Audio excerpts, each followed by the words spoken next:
भगवान शंकर बोले, सनत कुमार, अब मैं पाप ताप को हरने वाले बुध और बृहस्पति के व्रत को कहूंगा, जिनको श्रद्धा और प्रेम के साथ करने से प्राणी को उत्तम सिद्धि की प्राप्ति होती है। ब्रह्मा जी ने चंद्रमा को ब्राह्मणों के राज्यासन पर अभिषिक्त किया था। किसी समय चंद्रमा ने श्री बृहस्पति की तारा नामक स्त्री को देखा। वह संपूर्ण लक्षण संपन्न, रमणीय रूप लावण्य से संपन्न थी। चंद्रमा उसकी रूप की राशि अत्यंत सुंदर तारा को देखकर मोहित हो गया और काम के वश में हो गया, और अपने घर रखकर चंद्रमा ने अपने बल से गुरुपत्नी का उपभोग किया। बहुत काल बीत जाने पर उसके यहाँ एक पुत्र हुआ, जिसका नाम उसने बुध रखा, और जो विद्वान, रूपवान और सभी लक्षणों से युक्त था। बृहस्पति अपनी पत्नी की खोज करते हुए चंद्रमा के यहाँ पहुँचे और उससे कहा, मेरी पत्नी मुझे वापस लौटा दो। तुमने गुरुपत्नी के साथ कैसे गमन किया? इस पाप से भला तुम्हारा किस प्रकार छुटकारा होगा? इस महापाप की ओर तुम्हारी बुद्धि किस प्रकार गई? अब तुम चुपचाप मेरी पत्नी मुझे वापस लौटा दो और स्वयं प्रायश्चित करके पाप से रहित हो जाओ। यदि तुम इसे वापस नहीं लौटाओगे तो मैं इंद्र सभा में जाकर तुम्हारे इस पाप को कहूंगा। बृहस्पति के इस प्रकार कहने पर भी चंद्रमा ने तारा को नहीं लौटाया। तब बृहस्पति देव सभा में गए और वहां जाकर विनय किया कि मेरी पत्नी का चंद्रमा ने अपहरण कर लिया है और वह मांगने पर भी पत्नी को नहीं लौटा रहा। हे इंद्र, आप देवराज हैं, आप चंद्रमा से कहकर मेरी पत्नी मुझे वापस दिलवा दीजिए, नहीं तो चंद्रमा ने जो पाप किया है वह आपको लगेगा।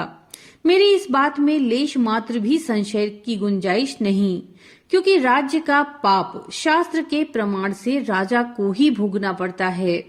दुर्बल का बल राजा है, ऐसा पुराणों में कहा गया है।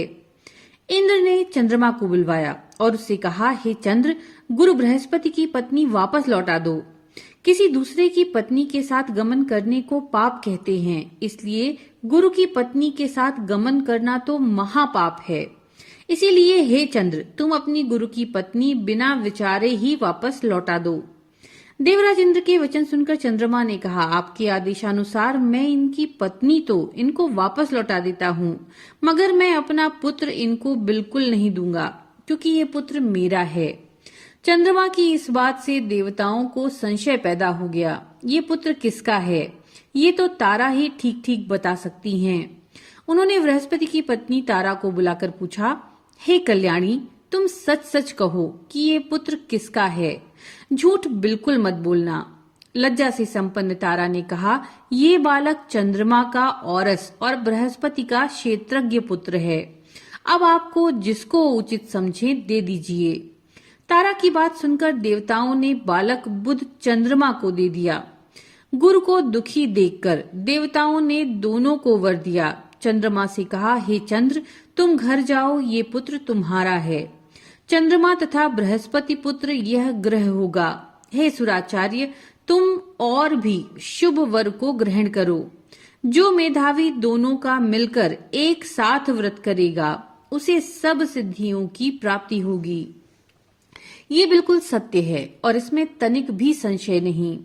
भगवान सदाशिव के प्रिय मास श्रावण में जो लोग बुध और गुरुवार के दिन अर्चन करेंगे, उनके खजाने में अभिवृद्धि होगी और उसका क्षय नहीं होगा। नैवेद्य दही भात से दोनों मूर्तियां लिखनी चाहिए। जो मूर्तियों को झूले पर रखकर अर्चन करता है, वो दीर्घायु और संपूर्ण गुणों से युक्त पुत्र प्राप्त करता है। जो मनुष्य खजाने में मूर्ति लिखकर अर्चन करता है, उसके खजाने की अभिवृद्धि होगी और उसका कभी भी क्षय नहीं होगा। पाकशाला में लिखकर अर्चन करने से पाक वृद्धि और देवागार में लिखकर अर्चन करने से देव की दया प्राप्त होती है। शयनागार में लिखकर अर्चन करने से स्त्री का वियोग कभी नहीं होता। धान्य ग्रह में लिखकर अर्चन करने से धान्य की वृद्धि होती है।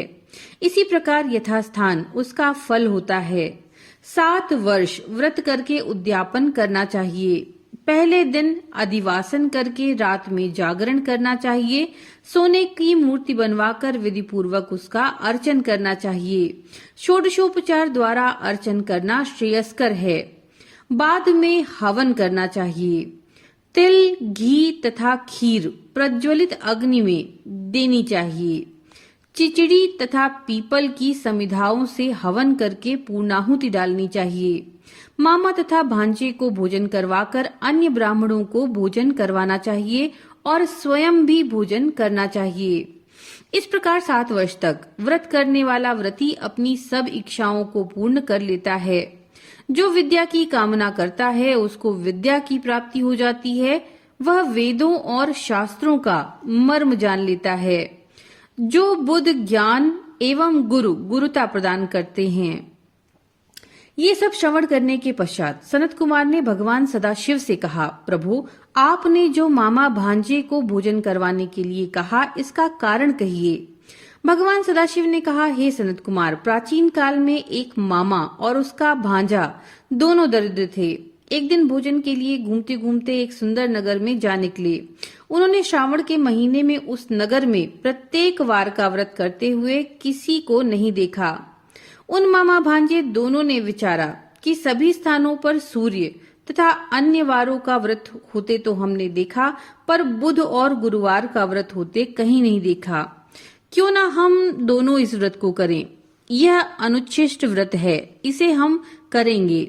लेकिन विधि विधान न जानने के कारण वे दोनों संशयापन्न हो गए। तब उसी रात उन दोनों को स्वप्न में व्रत करने की विधि ज्ञात हो गई।